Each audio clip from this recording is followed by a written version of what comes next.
How is it is it the way they're shooting things, the way they're lighting things?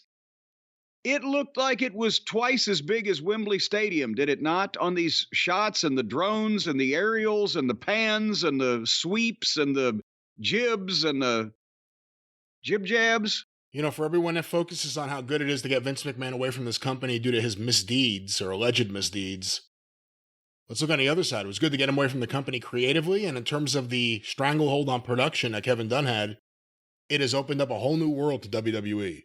Wow. I mean, it's night. How would you feel if you were Bucky Beaver and you're sitting at home counting your millions of dollars that you got in small, unmarked, non-sequential serial number bills, and you realize that everybody is remarking, Jesus Christ, thank God he's gone.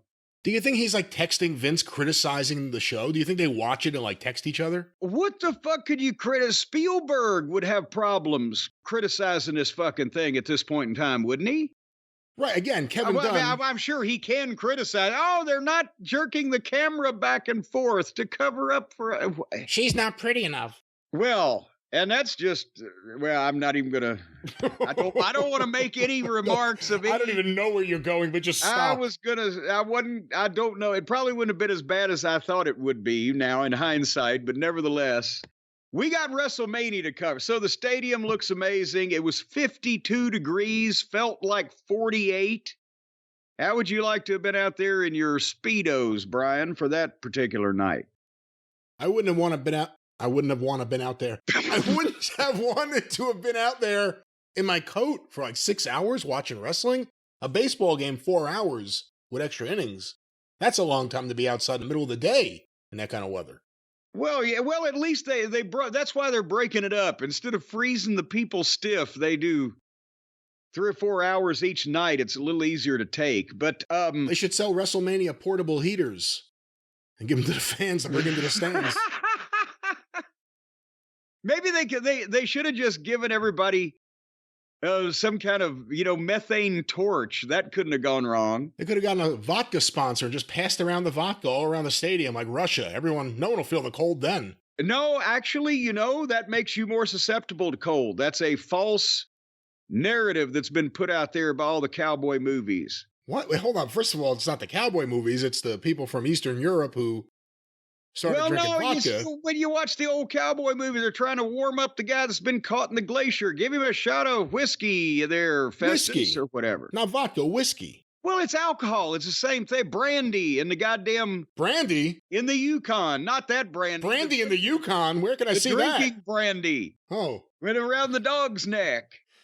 I know I'm not narrowing it down any. What I'm trying to say is that with a cask that is around the St. Bernard's neck, that they have the brandy when they rescue the people from the fjord up there with Plune and Falco and Fulco. But that's a misnomer. It actually makes you more susceptible to the cold in some fashion, drinking alcohol instead of fortifying you against it. So that's a public service, and look it up. I think vodka has magical powers when it comes to cold. You could do anything in the cold if you drink vodka.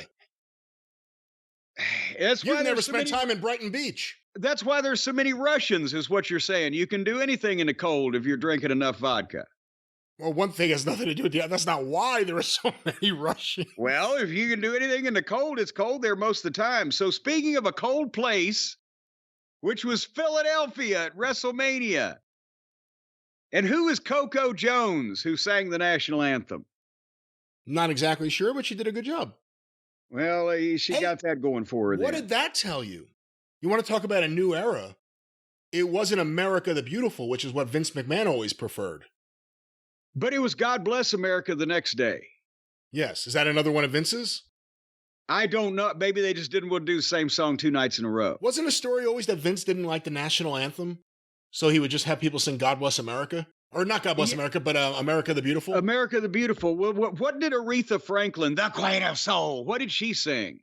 America the Beautiful. Well, Larry, that's what he liked. Well, Ray Charles sang it at WrestleMania too, and famously on record. It's the best version there is.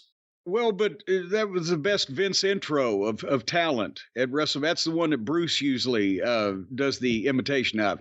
The Queen of Soul, Aretha Franklin. Yeah, I saw Bruce at WrestleMania. He's doing an imitation of Aretha Franklin in more ways than one. No, come on now. Hey, he just heard that Heyman was on a diet plan and he figured he'd take over the Hitchcock chair.